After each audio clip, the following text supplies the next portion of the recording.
Welcome to Abuse Exposed, a podcast about the secret of abuse.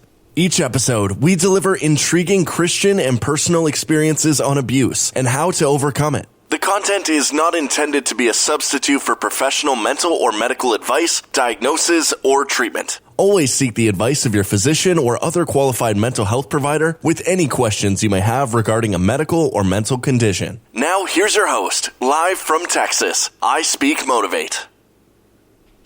Hello.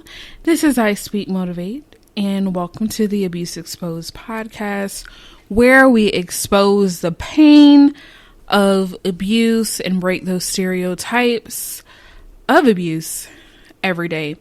Welcome to the community. If you haven't already, please subscribe to the podcast and share this episode because more knowledge needs to be learned every single day to stop the epidemic of abuse. Now, we're doing this little segment called Quote of the Day, to give you guys a little something to think about, to move forward with during this time. So the quote of the day is, refuse to inherit dysfunction. Learn new ways of living instead of repeating what you lived through. Thema Davis. Refuse to inherit dysfunction. Learn new ways of living instead of repeating what you lived through. And we spoke about this on many episodes before, but it's so important for us to move forward and educate ourselves on healthy and unhealthy behaviors. Why? So that we don't end up hurting in that same way, and that we move forward and assist the next generation. And you can say, I don't want kids. It doesn't have to be your kids. It could be your nieces, nephews, if you're a teacher at school, you work at a community center. All of these jobs and more are modeling for these young people coming up. And it's so important for us to model healthy behaviors one step at a time, one day at a time. Because when we inherit dysfunction, destruction continues. And we know that. And how do we know that from? From the generations of abuse before us. The childhood trauma before us that was not healed. If we do not heal and continue those same behaviors or ignore or enable those same behaviors, then it will reach the next generation. Remember, every day we have to learn new ways of living instead of repeating what you lived through. Yes, it's really uncomfortable. It's really, really uncomfortable. Like me with boundaries. Oh my gosh. I'm still growing now. It took me a long time to say no. And it's still hard for me to say no sometimes, but I'm getting better. It's progression. Okay. And what do boundaries help? It helps me protect myself and my space, my physical, psychological, spiritual, emotional environment. And to be honest with my answers to the other person, because they deserve the truth as well. A lot of times I did not want to do some things, but I did them because of fear of abandonment or fear of pain. Or, just having that guilt or shame. That's why I was saying yes. Like, I wanted them to know that I love them, so I did it regardless. So I'm like, in order for me to prove that I love you, I have to do stuff that I don't want to do multiple times in order to prove to you that I love you. And what is that? and unhealthy behavior. And that's why we're speaking today regarding this, because we have to learn what is wrong with that abusive narrative that goes through our heads. Because, like I said, for example, when it came to doing things for people, I said yes. Why? Because the environment that I grew up in was when you give something to the other person, no matter how painful it is, at least you'll get a conditional, quote unquote, love.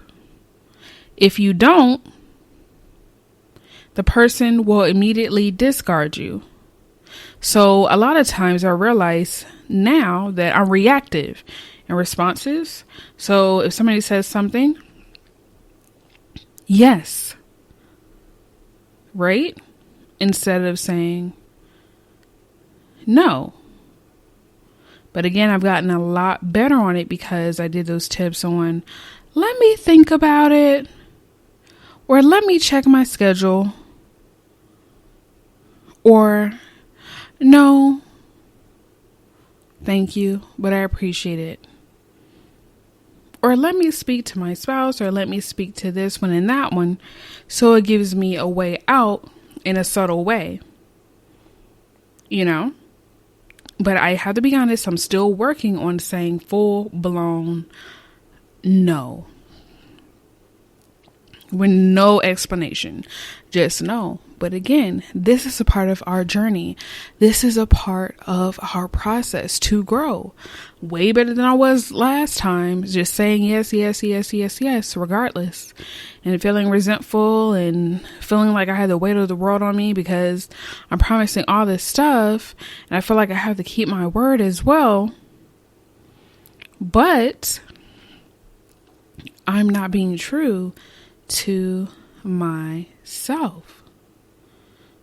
If we're in a childhood trauma situation, we don't have to repeat that pain to our children. We can learn what's healthy and unhealthy.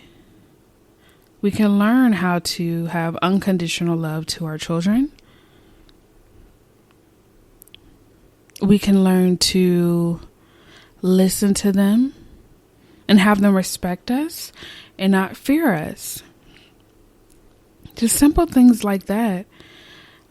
In relationships, we can learn what our deal breakers are. We'll write them down and instill them in our hearts so we won't betray ourselves. Every day, I want you guys to read something that will assist you on learning how to have healthy relationships. Because it's not our fault that we weren't brought up in that environment. It wasn't our fault that we ended up in a domestic violence relationship.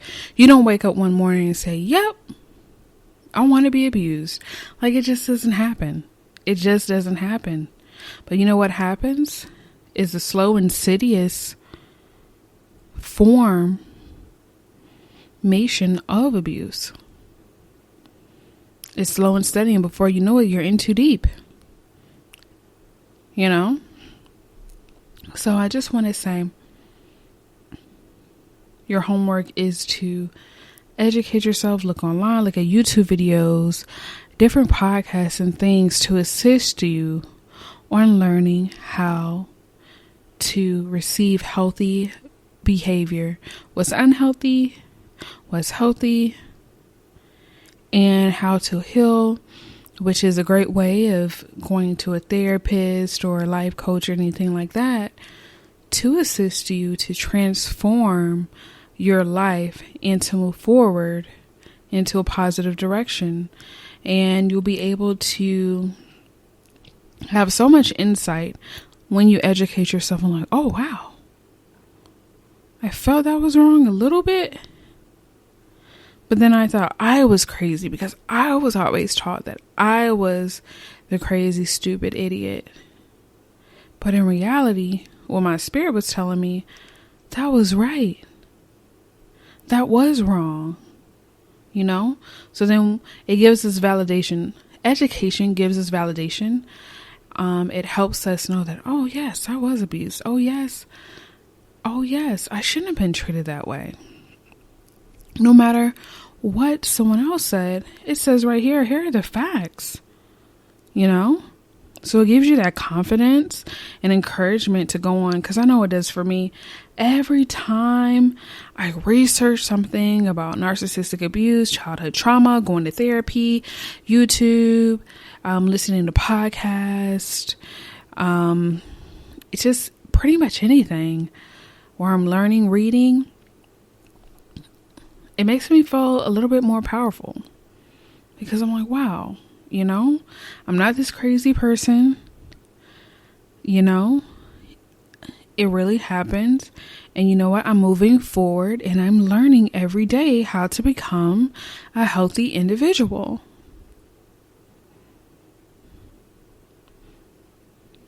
You are enough. You are the greatest there is. And God put you on this earth for a reason. So I definitely want you to move forward and refuse to inherit dysfunction and learn new ways of living instead of repeating what you lived through. Now, a good assignment would be to write down the things that you didn't like within that toxic relationship on one side, and put on the right side, how would you like to be treated? And just, it doesn't matter how long it takes, because sometimes our mind is on a pause because we feel like we don't deserve anything. You know, we don't deserve anything good, anything great. But put on the other side, how would you like to be treated in that moment? Because then you're being true to yourself. So in the future, if you do decide to go into a relationship, it doesn't have to be romantic. It could be a friendship or a professional relationship. This is what you're standing by. These are the values you're standing by that the person must have when they come in contact with you. And if they don't, the relationship either can't be formed, or you'll have to dissolve that relationship because it's unhealthy and it will create a toxic environment for you. So just think of yourself in this room, right? And you're having a great time. You're getting to know yourself. You have like your passions and your dreams and everything like that. But a toxic person comes in, but their form is in the form of a toxic gas. So the more you allow them to be in your space, you can hardly smell and see and touch and feel your passions, your dreams, and your identity. And that's what happens. This whole gas consumes us. And before you know it, we don't know who we are. It's so deep down within ourselves. We don't know who we are. And we feel as if we are destroyed. And who we are becomes dormant. So it's not that we're no more, it's that we're dormant, even though it feels like you're no longer there. So I just want to say, please be sure to grow and heal. Healing and growing is so important for the future, for you and any future relationships, just to make sure that you are healing, moving forward. Thank you.